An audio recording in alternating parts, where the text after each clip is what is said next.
শুভেচ্ছা, স্বাগতম। আসন্ন 12ই ফেব্রুয়ারির জাতীয় সংসদ নির্বাচনকে সামনে রেখে ফরিদপুর 2 আসনে নির্বাচনী প্রচারণা জোরদার করেছে বিএনপি। এরই অংশ হিসেবে ঝাটুরদিয়ায় অনুষ্ঠিত হয়েছে ধানের শীষের পক্ষে ওঠান বৈঠক। ফরিদপুর 2 আসনে বিএনপি মনোনীত এমপি প্রার্থী জনাবা শামা ওবায়েদ ইসলাম রিঙ্কুর ধানের শীষ প্রতীকের নির্বাচনী প্রচারণার ধারাবাহিকতায় আজ বিকেলে ঝাটুরদিয়া পুরানবাজারে অনুষ্ঠিত হয় এক ওঠান বৈঠক। ঝাটুরদিয়াবাসীর উদ্যোগে আয়োজিত এই সভা বিকাল 5টায় শুরু হয়। সঞ্চালনা করেন সামাদ শরীফ। ওঠান বৈঠকে প্রধান অতিথি হিসেবে উপস্থিত ছিলেন ঝাটুরদিয়ার কৃতি সন্তান জমিয়ত উলামা ইসলামী বাংলাদেশের কেন্দ্রীয় কমিটির সদস্য হাফেজ মাওলানা মুফতি মামুন আবদুল্লাহ কাসেমি। আউযু বিল্লাহি মিনাশ শাইতানির রাজীম। বিসমিল্লাহির রাহমানির রহিম। আমরা দেশে শরিয়ার আলোকে আমরা দেশ পরিচালনা করব না, বরং বাংলাদেশের মার্কা আছে, ভারতের কি বিজয় মার্কা আছে, দেশের সার্বভৌমত্ব রক্ষা করার মার্কা আছে। উপস্থিত ছিলেন ঢাকা মহানগর উত্তর যুবদলের সাবেক যুগ্ম সাধারণ সম্পাদক ও ফরিদপুর 2 আসনে কেন্দ্রীয় যুবদলের নির্বাচনী দায়িত্বপ্রাপ্ত নেতা হাফিজুর রহমান হাফিজ।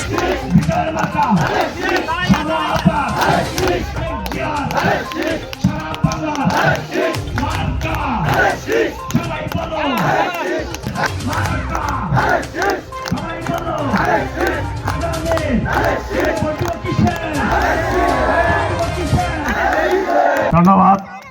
এ পর্যায়ে আপনাদের সামনে বক্তব্য দিবেন তারুণ্যের সাথে যিনি তাল মিলিয়ে চলেন। সবাই বলো, সবাই বলো। আপনারা কেমন আছেন? আসসালামু আলাইকুম। আসলে আজকে আমি বক্তব্য দেওয়ার জন্য আসিনি, আজকে আমি আসছি আনন্দের মূল নিয়ে। আমাদের এই গ্রাম দীর্ঘদিন পর সমস্ত দল মত ভুলে যারা আজকে এক মঞ্চে বসে আছে, এটা দেখে আমার আসলে বুকটা ভরে গেছে। আমরা যে যে দল করি না কেন, আমরা আজকে সব এক গ্রামের লোক একসাথে বসা, এইটা শুধু দেখার জন্য আমি শ্রোতা হিসেবে আসছি। এই কারণে আজকে কোনো বক্তব্য দেব না। আপনারা এই বন্ধন, এই যে একতা, এই ইউনিটি, ফেথফুল, ডিসিপ্লিন, এইটা যেন আমরা দীর্ঘদিন ধরে রাখতে পারি। আমরা গ্রামে যারা বসবাস করি, দলাদলি, হানাহানি, গীবত, এই শব্দগুলি আমরা পরিহার করে চলবো। সত্যিকার অর্থে আমি আজকে এই মিলন মেলা, গ্রামের শিকদার, খা, মোল্লা, শেখ যত আছে শরীর, সব আজকে একই মন্ত্রে আসে। এইটা আমার কাছে অত্যন্ত ভালো লাগছে। এই কাজটা যারা করেছেন তাদেরকে আমি আমার পক্ষ থেকে ধন্যবাদ জানাই, এবং আগামীতে যেন তারা এইভাবে চলে, এইভাবে থাকে, এইভাবে আমরা বসবাস করি। আমরা যেদিন মারা যাব, আমার প্রতিবেশী ভাই আমার লাশটা নিয়ে কবর দাফন করবে। আমি যদি আজকে দুর্ঘটনায় পড়ি, আমাকে তারা নিয়ে হাসপাতালে যাবে। আমি যদি আজকে বিপদগ্রস্ত হই, আমার প্রতিবেশী। এই কারণে প্রতিবেশীর সাথে কোনো রাজনীতি নয়, প্রতিবেশীর সাথে কোনো হিংসা নয়, প্রতিবেশীর সাথে প্রতিবেশীকে ভাই, প্রতিবেশীর সবচেয়ে বড় সম্মানজনক ব্যক্তি থাকবে। এই কারণে আপনাদের সকলকে এই মিলন মেলায় আবার অভিনন্দন জানিয়ে আমি আমার কথা শেষ করছি। এবং সবাই আপনারা ধানের শীষে ভোট দিয়েছেন, আমিও ধানের শীষে ভোট দিব, আপনারা ধানের শীষে ভোট দিবেন। ধন্যবাদ সকলকে। এছাড়াও উপস্থিত ছিলেন গোলজার শরীফ, হাজী মোহাম্মদ মতিয়ার রহমান শরীফ, হাজী খলিলুর রহমান সিকদার, মিজানুর রহমান সিকদার, দেলোয়ার সিকদার, কামাল সিকদার, সাবেক ইউপি সদস্য কাইয়ুম সিকদার, মাওলানা অলিউল্লাহ শরীফ, হাফেজ গিয়াসউদ্দিন সিকদার, গিয়াস খান, হাফেজ আবু সাইদ খান, গোফফার মোল্লা, সিরাজুল খান, আক্কাস মোল্লা, সেকেন্দার শেখ, মাসুদ মোল্লা, মহিমুল্লা, দেলো ফকির, হায়দার খন্দকার, রেজাউল শরীফ, বিলায়েত সিকদার, রেজাউল শেখ, ছাত্রদল নেতা আলী আকবর শরীফ আরমান, ইমরান সিকদার, নয়ন সহ আরো তপন মজুমদার, অনুপ মজুমদার সহ ঝাটুরদিয়ার বিভিন্ন শ্রেণী পেশার মানুষ স্বতঃস্ফূর্তভাবে এই ওঠান বৈঠকে অংশগ্রহণ করেন।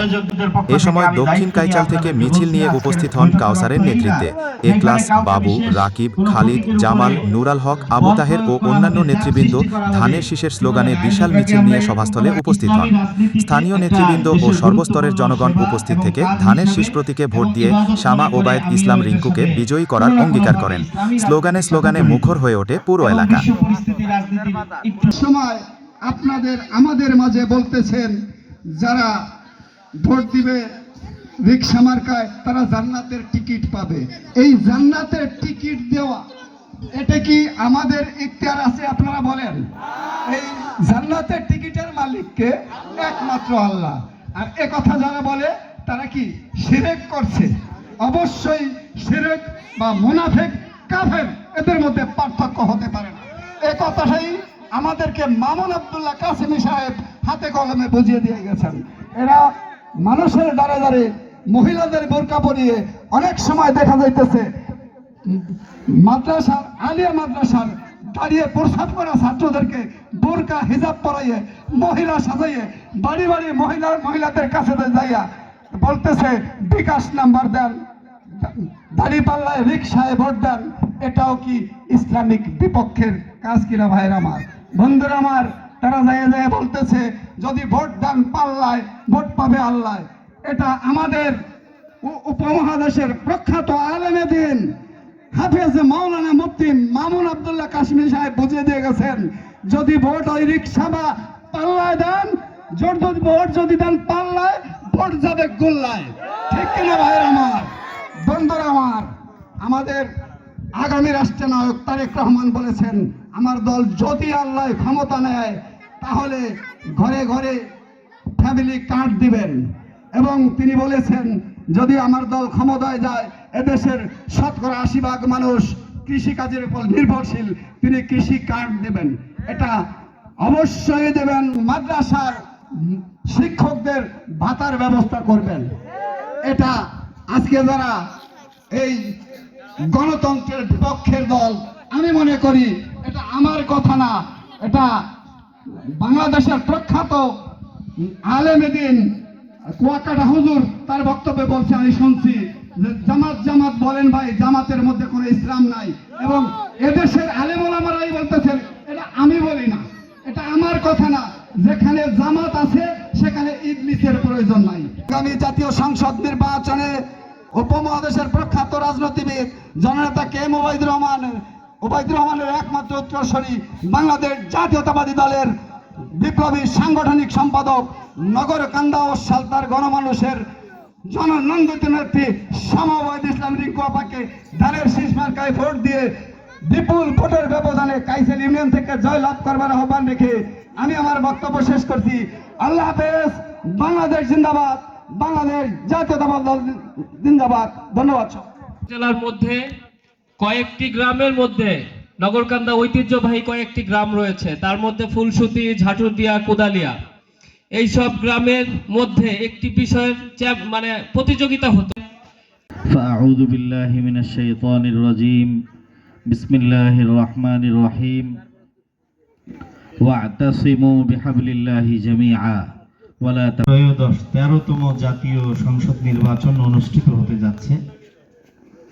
এই নির্বাচনে প্রত্যেক গ্রামেই অন্যান্য গ্রামের ধারাবাহিকতায় আমাদের এই গ্রামে আমাদের একটা ঘরোয়া বৈঠক, আসলে ঘরোয়া বৈঠক না, একটা ঘরোয়া পরামর্শ, যে আমরা আসলে সম্মিলিতভাবে গ্রামবাসী আমরা কি করব, এই জন্যই আমাদের আজকে এখানে বসা। তো আজকের এই ঘরোয়া বৈঠকে এবং উঠান বৈঠকে আমাকে সময় দেওয়ার জন্য আমি সংশ্লিষ্ট সবাইকে, গ্রামবাসীকে আমি কৃতজ্ঞতা প্রকাশ করছি, আপনাদেরকে মোবারকবাদ জানাচ্ছি। পুরো সময়টা থাকতে পারলে ভালো হতো, কিন্তু আমার আরেকটা প্রোগ্রাম আছে, এই জন্য আমি চলে যাব। সর্বপ্রথম যে কথাটা আমি আপনাদের খিদমতে নিবেদন করতে চাই, যে নির্বাচনে, বাংলাদেশে যে কোনো নির্বাচনে অনেকগুলো প্রার্থী, একাধিক প্রার্থী তারা প্রার্থিতা করবেন, নির্বাচন করবেন, এটাই নির্বাচনের সৌন্দর্য এবং বৈশিষ্ট্য। এবং একাধিক প্রার্থী যেহেতু প্রার্থিতা করবেন এবং পরস্পরে প্রতিদ্বন্দ্বিতা করবেন, তো সবাই তো একটা ক্লাসের সবাই যেমন প্রথম স্থান অধিকার করে না, তো সকল প্রতিদ্বন্দ্বীরা এরা সবাই তো পাশ করে সংসদ সদস্য হবে না, সংসদে যাবে না, এটাই স্বাভাবিক। কথা বলেন ভাই? একজনই যাবে, এবং সেই একজন যে যাবে সেও আমাদের ভোটে নির্বাচিত হয়ে যাবে, আর যিনি যাবেন না তিনিও আমাদের ভোটের থেকে সংখ্যায় কম হওয়ার কারণে তিনি যাবেন না। আমি আজকের এই গ্রাম্য বৈঠকে আপনাদের খিদমতে সর্বপ্রথম যে নিবেদন করতে চাই, যে ভোটের ফলাফল যাই হোক, কোন দিকে যাবে, কে হারবে, কে বিজয়ের মালা পরে সংসদ সদস্য হবে, এটা আমরা জানি না। কে জানেন? জোরে বলেন, কে জানেন? আল্লাহ জানেন। আমি আপনাদের খেদমতে আপনাদের সন্তান হিসাবে, ছোট ভাই হিসাবে নিবেদন করব যে আল্লাহ তাআলা আমাদের পারস্পরিক পরিচয়, একে তো আমরা আত্মীয়তার সূত্রে গাথা, এর বাহিরে মুসলমান হিসাবে আল্লাহ তাআলা কোরআনে কারীমের মধ্যে বলেছেন ইন্নামাল মুমিনুনা ইখওয়া, সমস্ত মুসলমানরা একজন আরেকজনের ভাই ভাই। এবং কেমন ভাই ভাই? আরেক হাদিসের মধ্যে বলছেন যে আল মুসলিমুনা কাজাসাদিন ওয়াহিদ, গোটা মুসলিম উম্মাহ পরস্পরে একটা দেহের মতো। ইনিস্তাকা আইনুহু ইস্তাকা রাসুহু, যদি তার কোনো একটা অঙ্গ যদি ক্ষতিগ্রস্ত হয় তাহলে পুরো দেহে শরীরে সেটার ব্যথা অনুভব। নির্বাচিত হোক অথবা আমি যাকে পছন্দ করি না তিনি নির্বাচিত হোক, যেই হোক না কেন, ভোটের আগে যেভাবে আমরা পরস্পরে আত্মীয় এবং মুসলমান হিসাবে ভাই ভাই, নির্বাচনের যে বাংলাদেশের জন্য বিরাট একটা সংকটকালীন সময়, এখন বাংলাদেশ বড় একটা সংকটের ভেতর দিয়ে অতিবাহিত করছে, সময় পার করছে। এই নির্বাচনকে কেন্দ্র করে আমাদের সামনে দুইটা জোট আমরা দেখতে পাচ্ছি। এখন তো অনেক দিন থেকেই, সেই 90-এর দশক থেকে এককভাবে আর নির্বাচন করার সুযোগ বাংলাদেশে নেই, জোটবদ্ধভাবে নির্বাচন করে এবং জোট ক্ষমতা গভর্নমেন্ট এবং সরকার গঠন করে। তো এই উপলক্ষে বাংলাদেশে ত্রয়োদশ নির্বাচনে একটা বিএনপি নেতৃত্বাধীন জোট আর একটা এর প্রতিপক্ষ হিসাবে জামাত, ত্রয়োদশ 13তম জাতীয় সংসদ নির্বাচন অনুষ্ঠিত হতে যাচ্ছে। এই নির্বাচনে প্রত্যেক গ্রামেই, অন্যান্য গ্রামের ধারাবাহিকতায় আমাদের এই গ্রামে আমাদের একটা ঘরোয়া বৈঠক, আসলে ঘরোয়া বৈঠক না, একটা ঘরোয়া পরামর্শ, যে আমরা আসলে সম্মিলিতভাবে গ্রামবাসী আমরা কি করব, এই জন্যই আমাদের আজকে এখানে বসা। তো আজকের এই ঘরোয়া বৈঠকে এবং উঠান বৈঠকে আমাকে সময় দেওয়ার জন্য আমি সংশ্লিষ্ট সবাইকে, গ্রামবাসীকে আমি কৃতজ্ঞতা প্রকাশ করছি, আপনাদেরকে মোবারকবাদ জানাচ্ছি। পুরো সময়টা থাকতে পারলে ভালো হতো, কিন্তু আমার আরেকটা প্রোগ্রাম আছে, এই জন্য আমি চলে যাব। সর্বপ্রথম যে কথাটা আমি আপনাদের খেদমতে নিবেদন করতে চাই যে নির্বাচনে, বাংলাদেশে যে কোনো নির্বাচনে অনেকগুলো প্রার্থী, একাধিক প্রার্থী তারা প্রার্থিতা করবেন, নির্বাচন করবেন, এটাই নির্বাচনের সৌন্দর্য এবং বৈশিষ্ট্য। এবং একাধিক প্রার্থী যেহেতু প্রার্থিতা করবেন এবং পরস্পরে প্রতিদ্বন্দ্বিতা করবেন, তো সবাই তো ক্লাসের সবাই যেমন প্রথম স্থান অধিকার করে না, তো সকল প্রতিদ্বন্দ্বীরা এরা সবাই তো পাশ করে সংসদ সদস্য হবে না, সংসদে যাবে না, এটাই স্বাভাবিক। কথা বলেন ভাই? একজনই যাবে, এবং সেই একজন যে যাবে সেও আমাদের ভোটে নির্বাচিত হয়ে যাবে, আর যিনি যাবেন না তিনিও আমাদের ভোটের থেকে সংখ্যায় কম হওয়ার কারণে তিনি যাবেন না। আমি আজকের এই গ্রাম্য বৈঠকে আপনাদের খিদমতে সর্বপ্রথম যে নিবেদন করতে চাই যে ভোটের ফলাফল যাই হোক, কোন দিকে যাবে, কে হারবে, কে বিজয়ের মালা পরে সংসদ সদস্য হবে, এটা আমরা জানি না। কে জানেন? জোরে বলেন, কে জানেন? আল্লাহ জানেন। আমি আপনাদের খেদমতে আপনাদের সন্তান হিসাবে, ছোট ভাই হিসাবে নিবেদন করব যে আল্লাহ তাআলা আমাদের পারস্পরিক পরিচয়, একে তো আমরা আত্মীয়তার সূত্রে গাথা, এর বাহিরে মুসলমান হিসাবে আল্লাহ তাআলা কোরআনে কারীমের মধ্যে বলেছেন ইন্নামাল মুমিনুনা ইখওয়া, সমস্ত মুসলমানরা একজন আরেকজনের ভাই ভাই। এবং কেমন ভাই ভাই? আরেক হাদিসের মধ্যে বলছেন যে আল মুসলিমুনা কাজাসাদিন ওয়াহিদ, গোটা মুসলিম উম্মাহ পরস্পরে একটা দেহের মতো। ইনিস্তাকা আইনুহু ইস্তাকা রাসুহু, যদি তার কোনো একটা অঙ্গ যদি ক্ষতিগ্রস্ত হয় তাহলে পুরো দেহে শরীরে সেটার ব্যথা অনুভব। নির্বাচিত হোক অথবা আমি যাকে পছন্দ করি না তিনি নির্বাচিত হোক, যেই হোক না কেন, ভোটের আগে যেভাবে আমরা পরস্পরে আত্মীয় এবং মুসলমান হিসাবে ভাই ভাই, নির্বাচনের যে বাংলাদেশের জন্য বিরাট একটা সংকটকালীন সময়, এখন বাংলাদেশ বড় একটা সংকটের ভেতর দিয়ে অতিবাহিত করছে, সময় পার করছে। এই নির্বাচনকে কেন্দ্র করে আমাদের সামনে দুইটা জোট আমরা দেখতে পাচ্ছি। এখন তো অনেক দিন থেকেই সেই 90-এর দশক থেকে এককভাবে আর নির্বাচন করার সুযোগ বাংলাদেশে নেই, জোটবদ্ধভাবে নির্বাচন করে এবং জোট ক্ষমতা গভর্নমেন্ট এবং সরকার গঠন করে। তো এই উপলক্ষে বাংলাদেশে ত্রয়োদশ নির্বাচনে একটা বিএনপি নেতৃত্বাধীন জোট আর একটা এর প্রতিপক্ষ হিসাবে যেমন একটা অনুরোধ যে একটা ভোট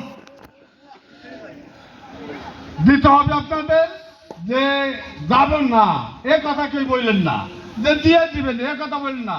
ভোট সেই ধরনের হবে না, ভোট যার যার ভোট তাকেই দিতে হবে।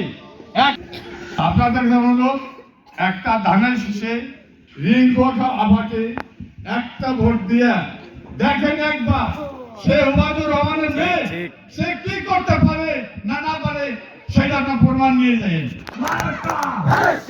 সবাই বলো আগামী ভোট কিসে